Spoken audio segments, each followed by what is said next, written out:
this recording, a link to this recording and all the slides afterwards as well.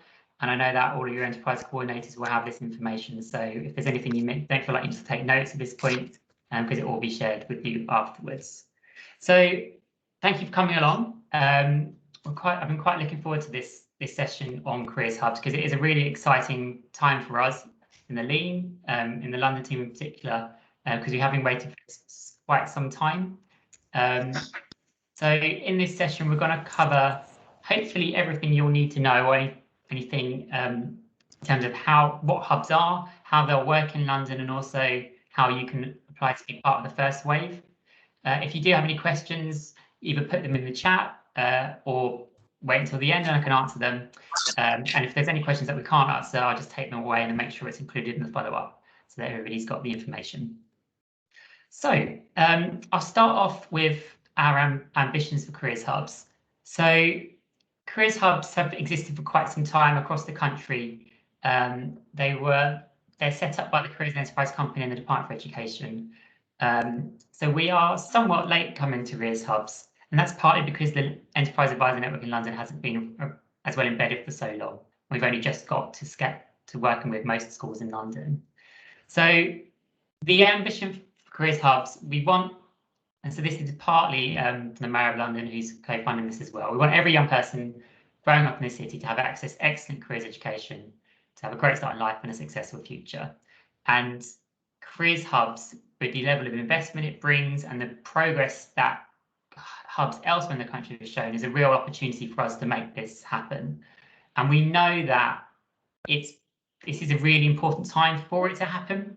So we know the labour market has never been more complex. There's been rapid changes in different sectors and where the opportunities are within London, and providing that information to young people and a positive impression of what opportunities there are in London going forward I think is really, really important. We also know that London's labour market's been hit harder than other areas, that young people are disproportionately affected have been disproportionately affected by COVID. And that there are high rates of unemployment, and it's damaging both to the young people themselves and to the economy and to the businesses as well. So it's a very important time to bring this in. So our ambition for Careers Hubs is that we create a world-class careers education system in London. And we know that there is really, really good practice in lots and lots of schools and colleges across London, but that it can be quite uneven. And ultimately, we know from the Gatsby benchmark results that London does perform behind the national average against the Gatsby benchmarks. And so part of this investment is to help close that gap.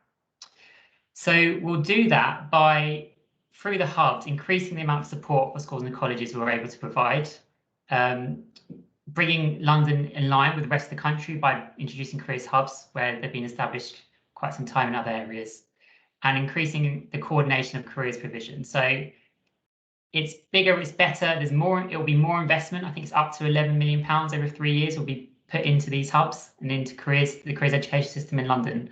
So at just the time we need it, in my opinion. So it's definitely a positive change for the schools and colleges and the EAs that we work with. So what are Careers Hubs? So Careers Hubs are clusters of schools and colleges who are brought together with business, with the public sector and the voluntary sector in their areas to deliver outstanding careers education and better career outcomes for those young people. So it's similar to the Lean, but more intense, more collaboration and more local, I think it's fair to say. So you can see here on the map, all of the green areas are areas where hubs exist already. And I think the first hub started maybe in 2017, and there's been subsequent waves of them coming through. And the hubs, because of that collaboration and the closeness of the schools and colleges working together with the team that run the hubs, they're usually the place to go for the CEC, for the Department for Education, for external groups that are trying to innovate in careers. So additional funding is normally channeled into the hubs. Pilot projects, those kind of things are normally targeted at hubs across the country. So by London moving to them means we can start tapping that pool as well. So the careers hubs, they're well established across London. The government's recent FE white paper, which outlined, I guess, the future of the careers system in England, specifically endorsed the rollout of careers hubs nationally, which is why we're doing this now.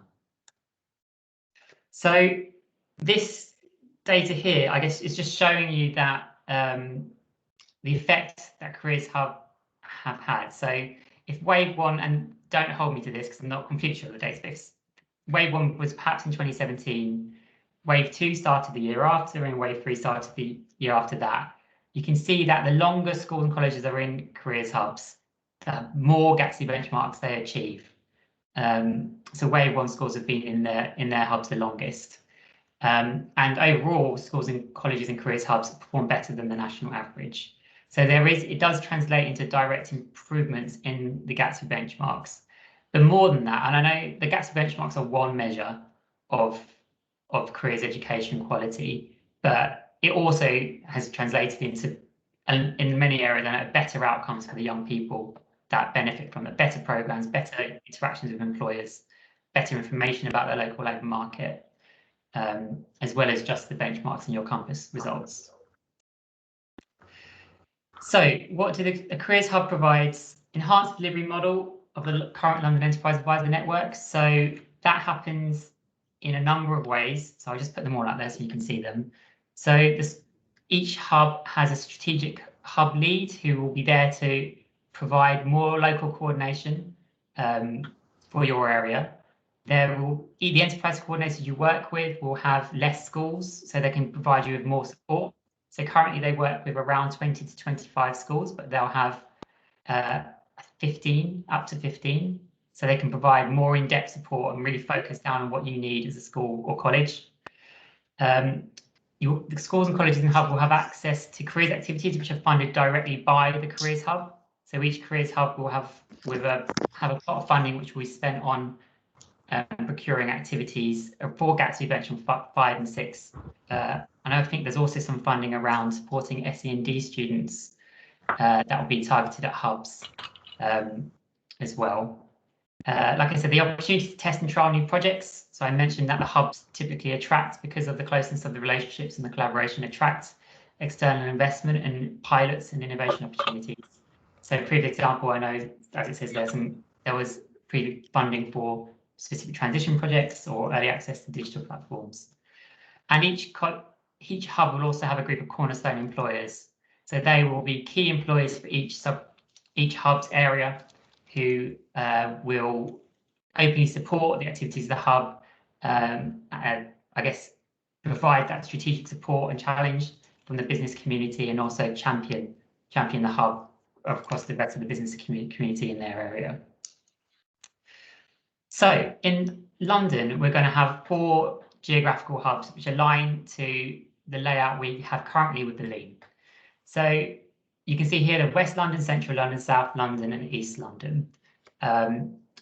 So each careers hub will work with 11 to 18 providers. So mainstream secondary schools, FE colleges, alternative provisions and PRUs, and SEND schools, and they'll all be part of the hubs together. So each hub will become, I think, more local. So they'll align with their sub-region's priorities, the sub-region's economy, but also we work closely with the boroughs as well within those areas. So it's worth pointing out that each hub will have a focus on supporting SMEs. This is because part of the funding is coming from the European Social Fund, and specifically in terms of helping SMEs engage with schools and colleges to provide benchmark 5 and benchmark 6 activities, and also supporting young people with SEND. And I think this is actually really important, because we know there's a lot of support from larger employers in London who run their own programs or have the funding capacity to do that. But the vast majority of employers are SMEs, and there's quite a large untapped source of support there in terms of helping you deliver against the Gatsby benchmark 5 and 6 at scale. So, and this is really important to point out, over the next 3 years, all schools and colleges in the Lean will be invited to move into their sub-regional careers hub. So ultimately, if you join in September 21 or September 22, 23, you'll be invited to join the hub for your sub-region. It's just a phased approach. So when we're talking about expressions of interest later on, we're talking about expressions of interest if you want to join the hub as part of the first wave in September 2021. So you can see the numbers very clearly here. So in the first year in London, in East London, we'll have 80 schools and colleges in the Careers Hub, and 120 will still be on the Lean. So if you don't want to join the hub in September 2021, or we're oversubscribed and you aren't successful in being able to join in September 2021, you'll still get the same support you get now. You'll still get your enterprise coordinator, you'll still get your enterprise advisor, and you'll still get all the resources and training and support you get at the moment. It might just be that you're asked to join instead in September 2022, when we will add another 70 schools into the hub. And then in year 3, so that's September 2023, I hope the aim is to have every school that we work with in East London in the Careers Hub. So that's, I think, 95% of schools and colleges that are eligible, although in reality it will be every school that wants to join, school and college that wants to join will be able to join the hub by that point. So in terms of the benefits for you as a school or college of joining the hub, as I said, it kind of covered it there, but you will get that more dedicated support from an enterprise coordinator from that team who will have additional resources to help. It's worth saying as well that hubs at the moment, I know that our staff advise on all the benchmarks, but their main targets and focuses are around benchmarks 1, so that's the Stable Careers Programme, and 5 and 6, so that's in Council of Employers and Experience of the Workplace. In a hub, we're there to support all weight GATSI benchmarks for every school and college we work with. So more support for you, strong local leadership from a strategic hub lead, so which will allow us to align more closely with those local priorities. For example, really making a clear case for what the local economy is like in East London, in your local area, linking in with more businesses and bringing them to your doorstep, which is ultimately a key part of what we try to do. So as it says, better links to businesses and cornerstone employers. Access to national resources, funding and pilots, as I mentioned, because hubs attract external investment and innovation. Access to delivery of careers activities and work insight days. So they're the funded activities that will be, which will be funded for the hubs to arrange for their schools and colleges that are in the hubs. And also a better ability to influence, shape and influence London and national careers policy. So those hubs will become really strong local voices for careers education in their areas. So that's the overview of careers hubs and the advantages of them. I mean, there's quite a lot of detail in there, but basically it's more investment. They'll be bigger and better, more collaboration, more support for you and the schools and colleges that are in there. So in terms of how you express your interest for careers hubs, a natural part for them to be a success is good engagement with the team that are running the hub, because it's all about collaboration, sharing practice, and making rapid progress against the benchmarks and improving outcomes for your students.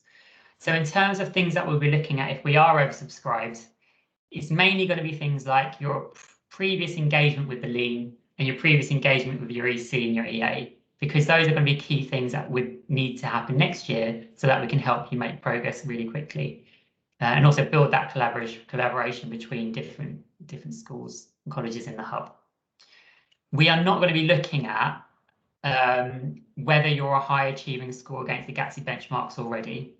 So the aim of the hub is to help every school and college in the hub to make rapid progress against the benchmarks.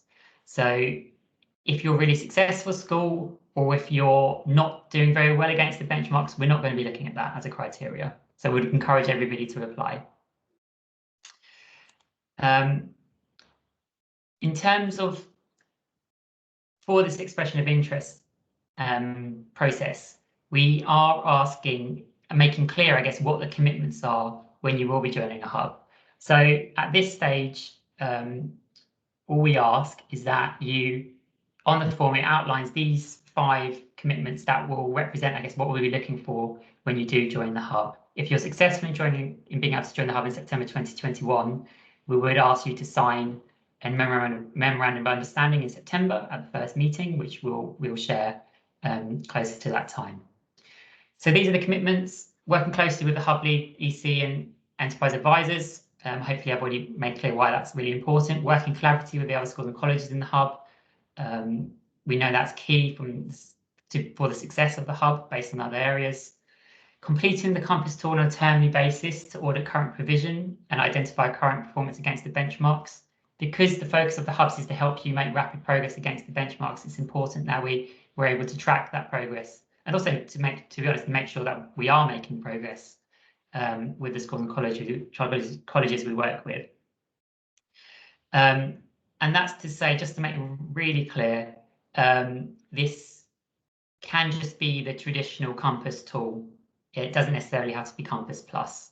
And it is quite easy. It's quite easy to update Compass because you can just copy over your last completion, make the changes. Anything that's changed, just make the changes there. So hopefully that's not too onerous a requirement.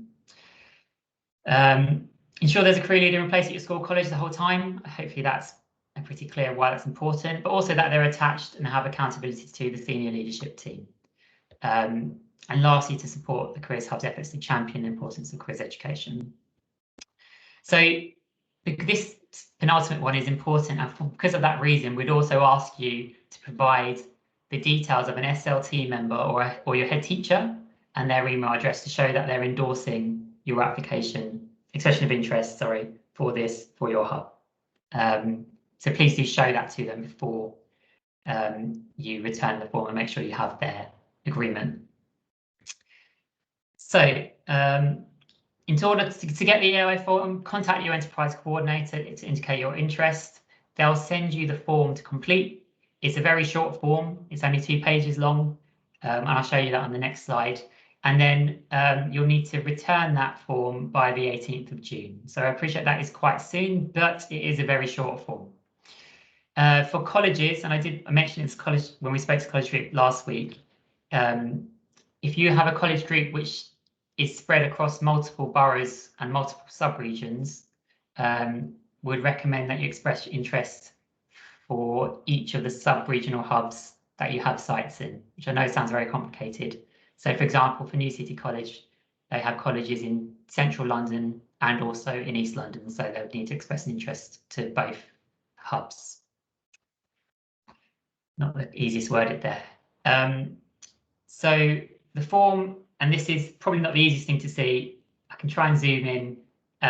This is the form. It's just a Word document. There's only one question, which is how will joining a Careers Hub in September 2021 support priorities of your school or college? Maximum 200 words.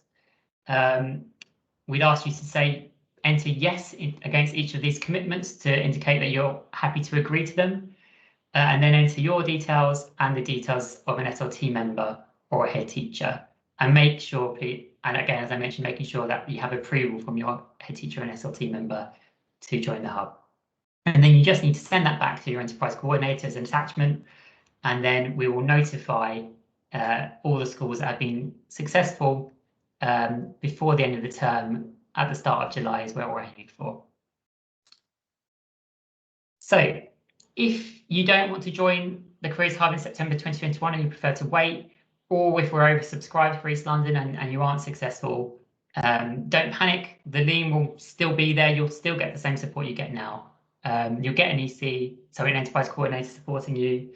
You'll have an EA still. You'll still get the same training and the resources and support. But this is quite a key point.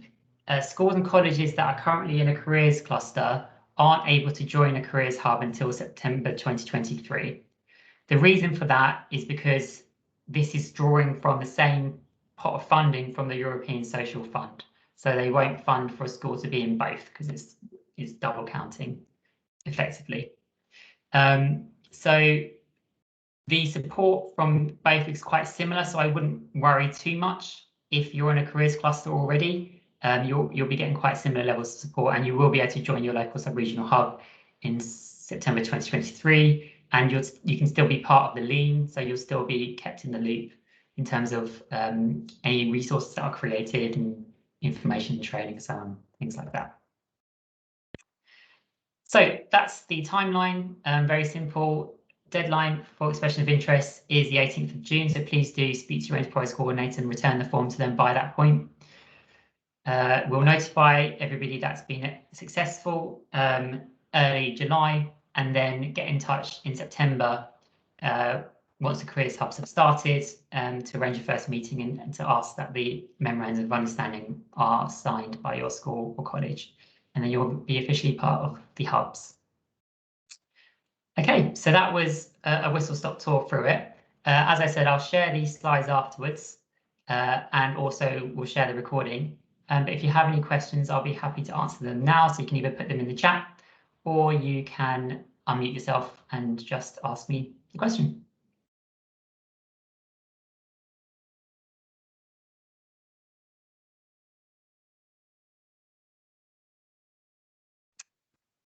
Michelle, I don't know if that's a question on mute. Yeah.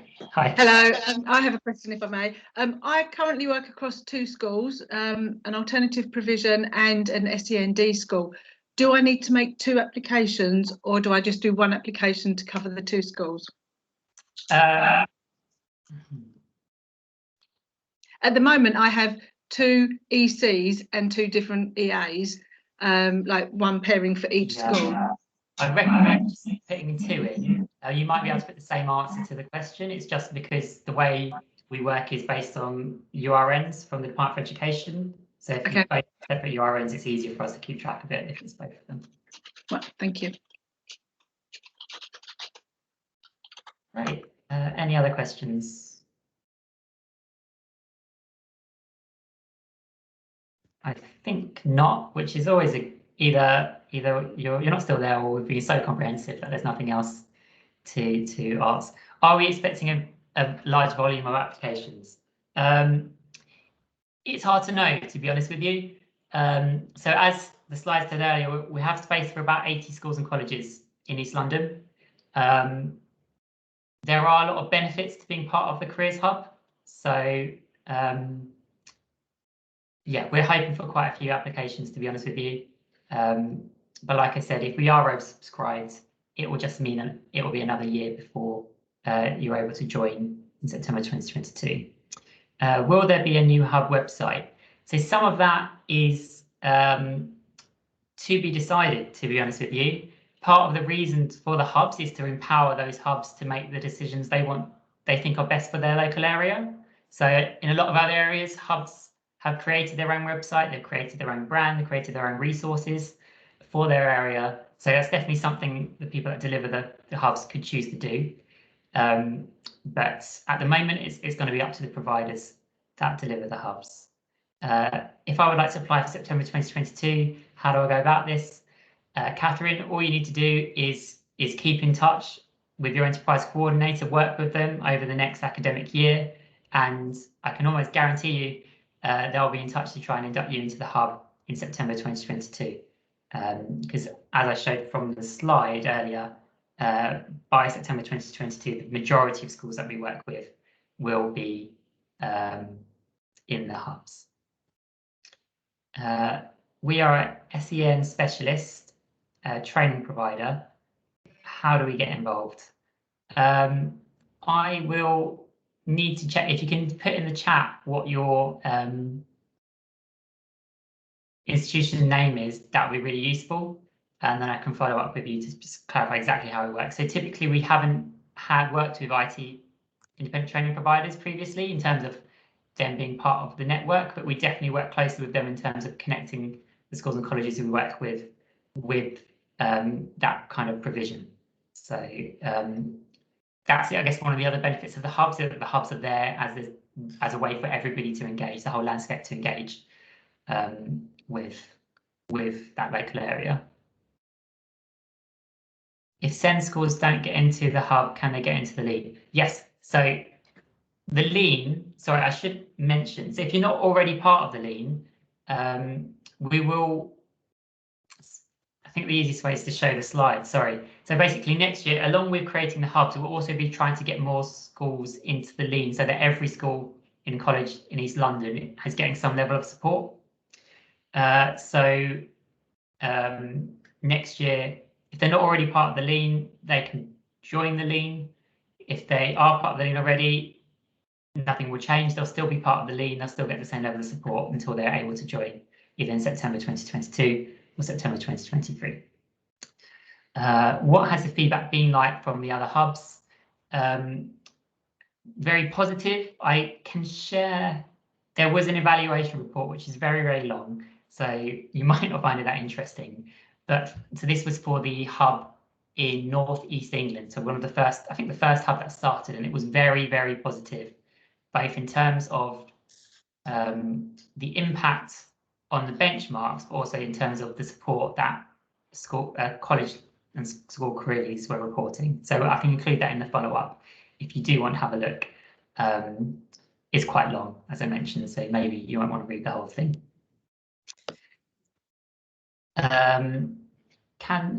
I will come back to yours, Lindsay. Can schools and careers cluster join the Lean? So as I mentioned on one of the slides, at the moment, no, because they're using the same pot of funding from the European Social Fund.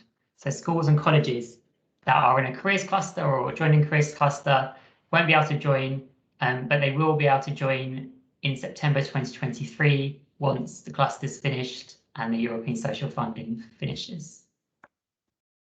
But as I mentioned before, the support from both is quite similar in terms of activity and in terms of support around careers. So I think if you're in a careers cluster or you're joining careers cluster, I wouldn't be too concerned.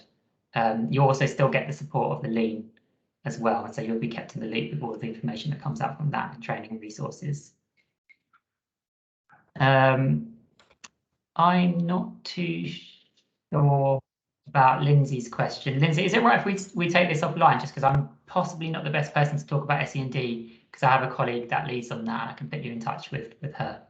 Yeah, sure, Daniel, thank you. Hi Daniel, it's Joanna here.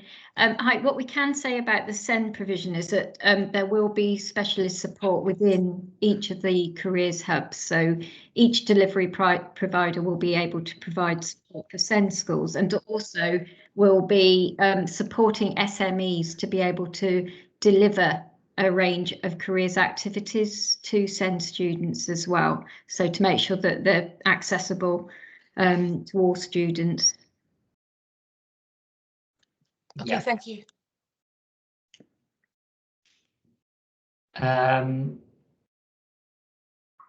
Miss Burnett, how do we know if we're in a careers cluster? So I think Heathcote is in Waltham Forest, and I can understand there might be a bit of confusion. So what I think I'll do, I'll go away with we'll go away with Linda Lee, who is working on that careers cluster, and get some information out to everybody, so it's really clear how that will work in Waltham Forest. Thank you, Daniel. Great. Well, I'll stop the recording there. I'm happy to stick around for a little bit longer.